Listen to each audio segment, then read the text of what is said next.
Hello students, drawings help you to understand a topic better and also help you with a better recall. Let's therefore draw this topic and understand it better. Right, students, first draw a section of the thigh. Take a green pen and draw the deep fascia below that.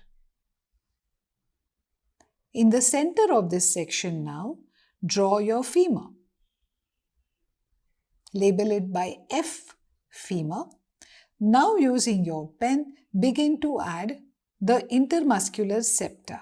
Remember, from the deep fascia, septa pass inwards getting attached to the femur, dividing this space into anterior, medial and posterior compartments. Now draw the vastus intermedius attached to the femur from the front. Now add the vastus lateralis. See how bulky this muscle is. Okay.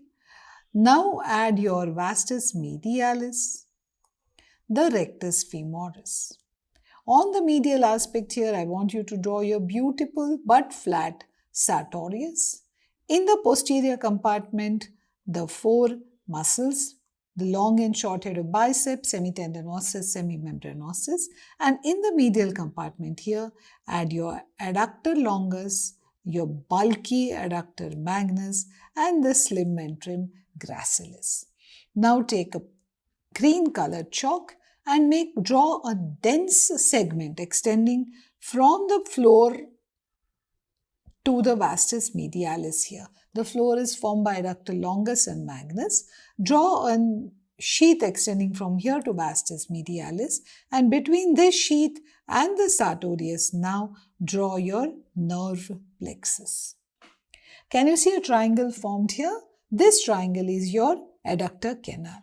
Taking a red pen, now add your femoral artery to it. Behind that, add your femoral vein to it.